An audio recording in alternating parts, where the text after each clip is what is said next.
why would my family decide that I'd be better off dead so that they could collect on the probate fraud, insurance fraud, tax fraud, land deed fraud that they've committed over the last, 2 or 3 decades since I've been alive?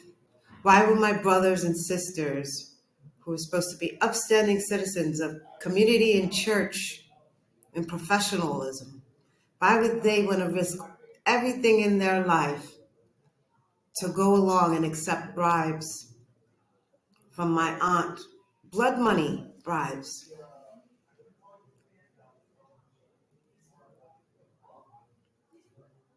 And become accessories to attempted murder? Sure, they might disdain me, they might hate me. I really think that there's more to the story than that. You can like someone or dislike someone without having to want to erase them from society. But, greed does really cruel things to people's intentions and allows people to put themselves in very precarious situations when they are jealous or feel insecure or insignificant in their own lives while they're watching someone else be successful in theirs. Now, not that I've had unwildly success, but I'm someone who's very grateful for everything I do and do not have. Sometimes those things that I do not have is other people's problems. And there's something to be said for that. There's something to be grateful to for that. There's a lot of people who are miserable out here. And no tea, no shade, but when you make your life choices, there's always a chance. People give up so quickly in life, and there's always an opportunity for you to change the direction of your life.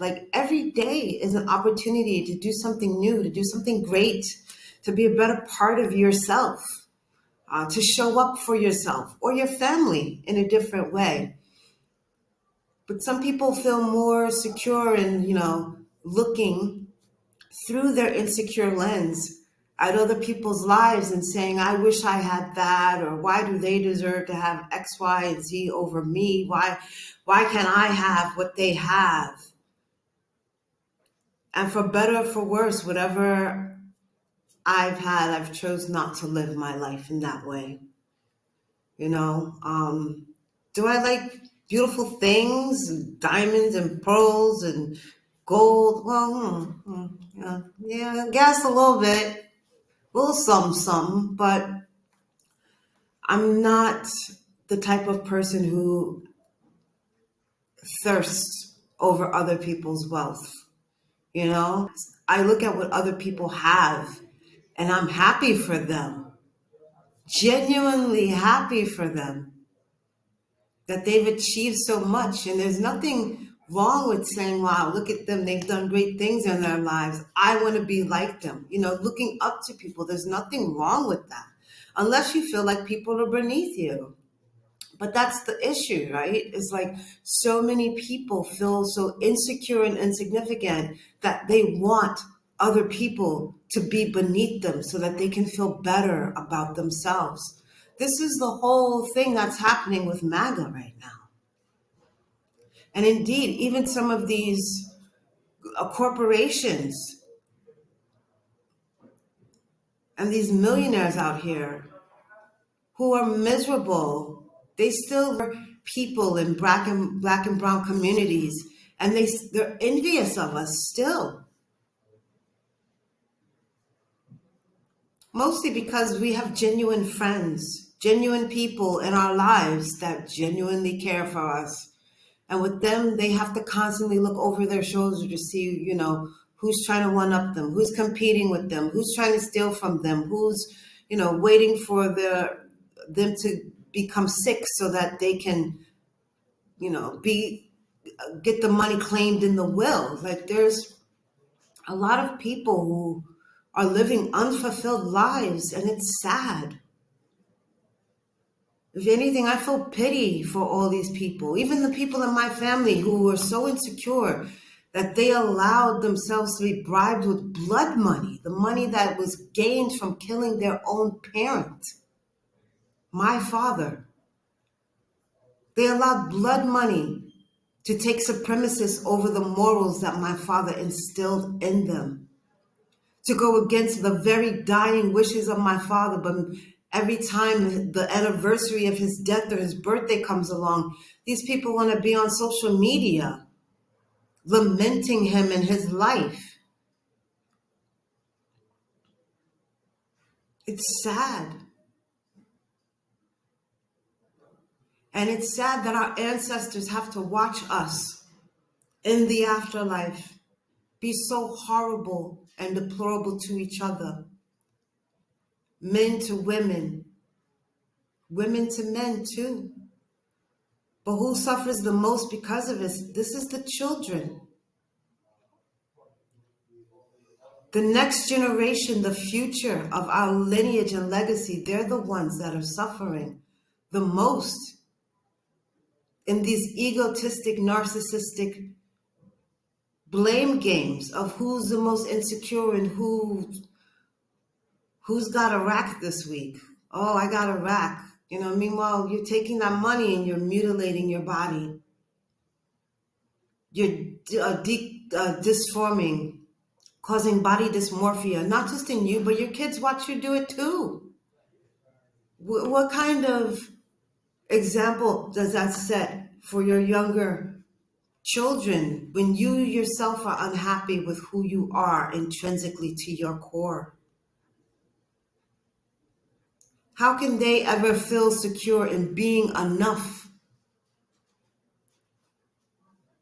Where, so many parents are so, and it's not your fault. I mean, society does this to us. They get us wrapped up in all of these things that are fleeting in the moment. And of course, we're supposed to live in the now, in the present.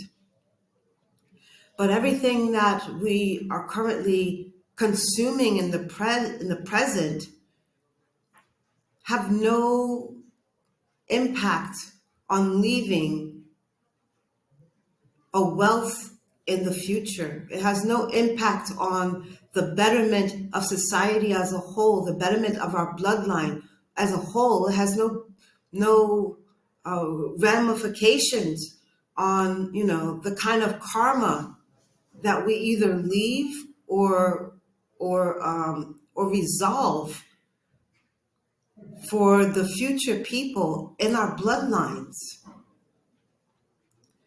And why does everybody believe that Yahshua is coming back, that Jesus is coming back, but you don't believe that your ancestors are coming back or have the opportunity to reincarnate here? It's just not true. The issue is that when you reincarnate, some of the karma that you've accrued in past lives reincarnates with you, or reincarnates in the lives of your grandchildren. And instead of passing them down heirlooms like our previous ancestors did to us, instead of passing down land and money and clothing, or jewelry, you're passing down old sneakers and karmic debt, mixed up lineages and bloodlines with people who are not supposed to be, for a better part, included in the ancestral lines of your people. Do you really think that for those of us who've come from enslaved bloodlines, that the way that these people treated your great-great-grandparents, you think that your great-great-grandparents will want these people in their family? centuries later, not to mention a lot of people are not even understanding the type of karma that another person brings with their bloodline before having children with them. Just as like we should be checking if someone has, an STD before we have sex with them. And I'm not above the fray with this. I've hooked up with people before seeing their results. I've done that, but it's getting worse out here. Now we can't afford to do that. But what if I told you not only that, we have to be aware of the kind of legacy and karma that these people's bloodlines have before we have children with them. Because the intermixing of these bloodlines with our family, we could be mixing up something that God did not want to combine. And it's like, how do we know how to do that and what to do with that and whose bloodline is clean? And again, this is something we need to connect with our ancestors about.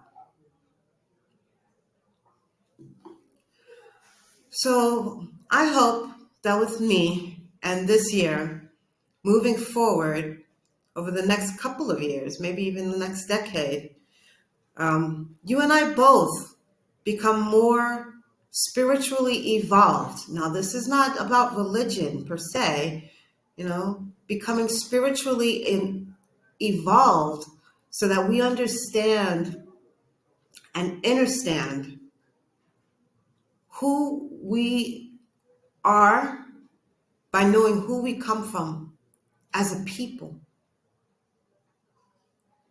And also strengthen the relationships between us, our legacy, our lineage, and indeed our Creator. I've studied a lot of different religions.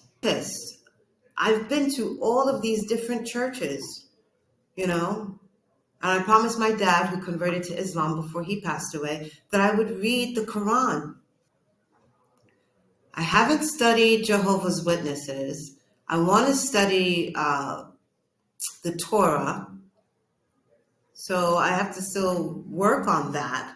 But these are things that I intend to do because I want to have a better informed truth of how we're all interconnected. Because I really believe that we all are interconnected through the Spirit of God that's within us.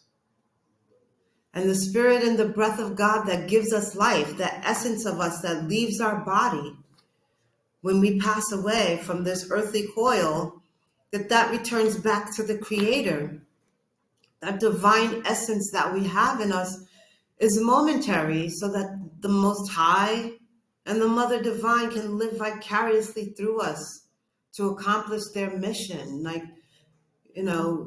There's so many people out here that, want to call themselves, oh, my queen or my king, or I'm a goddess, or, think that it's blasphemous to say that you're a god or a goddess. But if you make up the livelihood, the cells of an organism of a goddess, which we do, you and I are both intrinsic to the body of Mother Gaia, who is a goddess.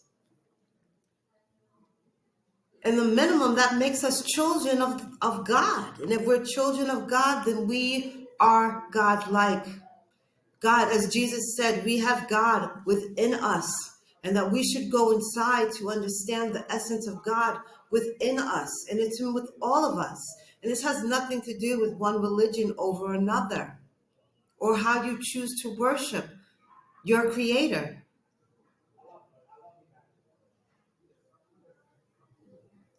But I hope that overall, we understand that God has always had many variations.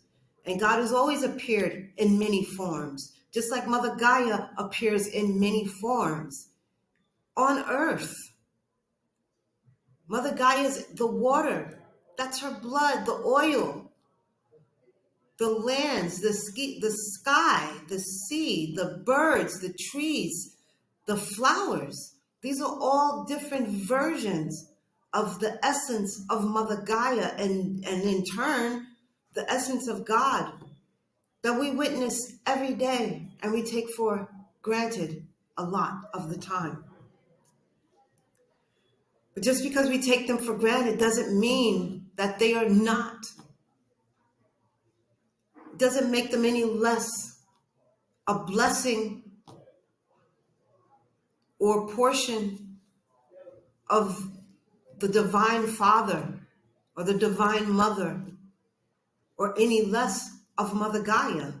The food that we eat is grown in her very body. Everything that we consume, for lack of moreover, or mostly, is a part of Mother Gaia, except for whatever's been, created in these chemical labs. Even that has come from natural organisms that can be found here on Earth. And then there's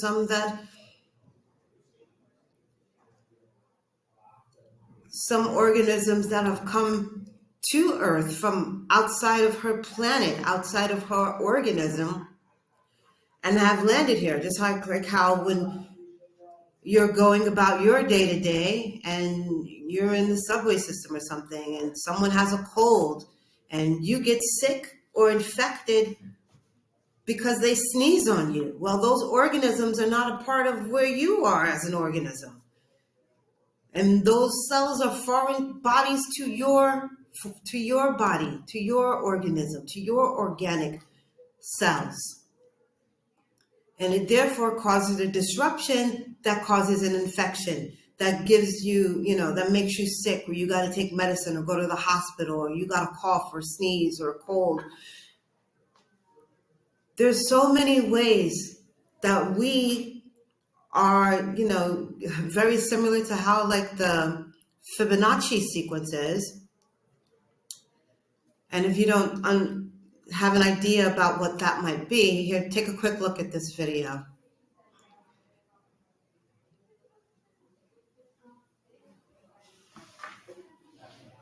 Take a quick look at this video.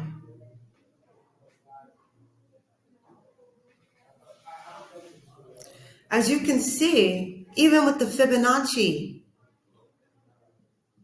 code or this idea, this theory, nature duplicates upon itself, within itself. It replicates, and there's a secret essence that can be found in so many different aspects of nature itself, but that it all leads back to one thing, and that is the very essence of life, the key of life, the frequency of life, and how it manifests within the earthly body of Mother Gaia, Mother Earth. So I say all of this to encourage everyone within the sound of my voice, and anyone you would share this video with. Please share this video with someone you love. Someone who is feeling depressed and doesn't understand what their purpose here on earth is. Someone who's lost faith in the Most High God, in God in general. Someone who's an atheist. Share this video far and wide with everyone you can. Just to let them know that, there's so much more to life than any of us ever imagined. And there's so much more to life to be grateful for. And we, no matter what we go through every day, we are important as who we are. From the moment we were born on this earth, we were important. And we are needed. Our essence, our being, we are all a part of something so much greater. And because of that, on this earth, No matter how difficult times get, we must always know that we are never alone. Even if we feel like our day-to-day is insignificant, or that in the larger scope of things we don't contribute, or our voice is small, or it doesn't matter how we feel, that's a lie. The fact that you have air in your lungs indicates just how important you are. Not just in the society, in the entire world. In the entire world. You have consciousness. And you have ancestors who love you. You have a God who loves you. Some of you got demons who love you too. That's another story for another time. But there are dark and light aspects of this world. And not everything is demonic just because you don't understand it.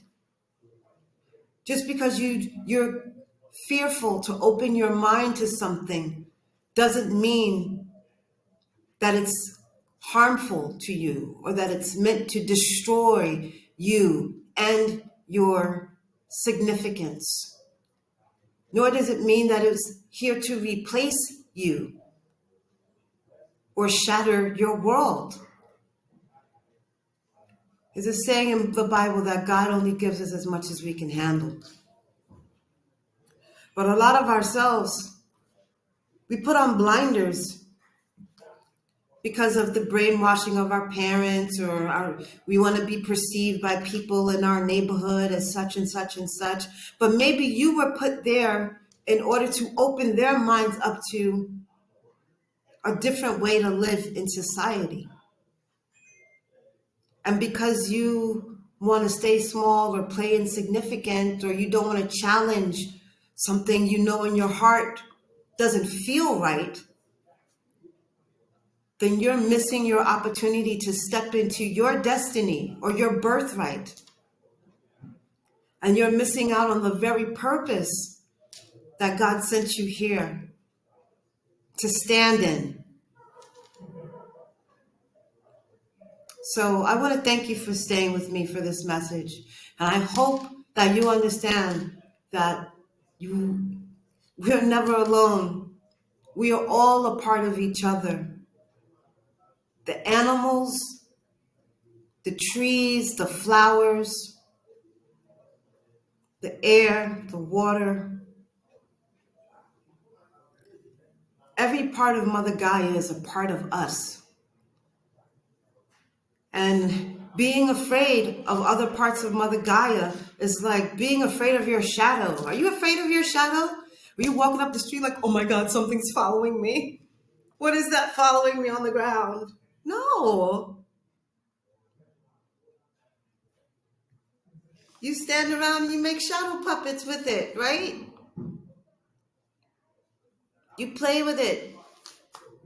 Sure, there are some things that because we can't explain them, we might tend to be fearful of these things. But that doesn't mean that these things mean to do us harm. Not that everything is friendly. There are definitely demonic and evil entities and energies out here. There definitely are. I'm not blind to that. But for the most part, if you're not able to open your eyes with discernment, how can you live the life that you were intended to live during this time that you're on earth? Ask yourself, what can I do today to make my life more meaningful in the presence of my God and for the future of this planet? If you love America, what can you do to support her and her people? All of her people, not just one skin color over another. Skin color has nothing to do with this. You are a being on Mother Earth. You are a being on Mother Earth. You are a culture.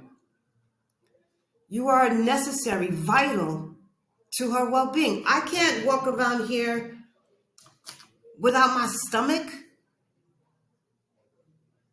I definitely don't want to walk around here without my heart. Sure, there are people, and I'm not, saying anything about handicapped people or people who are missing one limb over another. They adjust to life. And with Mother Gaia, she has to keep adjusting to the way that we're living our lives within her organism. But it is causing a necrosis where her systems are shutting down because we keep what?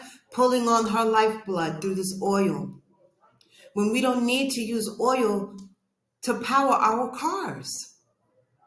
There's corn. We can create gas from corn instead of drilling in the earth and damaging the core of the planet that sustains us. There are so many different ways that we can show up and support each other, but also support the mother of us all. So I want to thank you for joining me, and I hope you will join me next time as we have more conversations like this. And I hope that you'll join in providing options and ways that we can interact better as a society with each other, but also interact better with Mother Gaia in a way that helps to heal her, in a way that allows her to continue nurturing and nourishing us all. Until next time, remember, love thyself, love each other, and love everyone. Peace.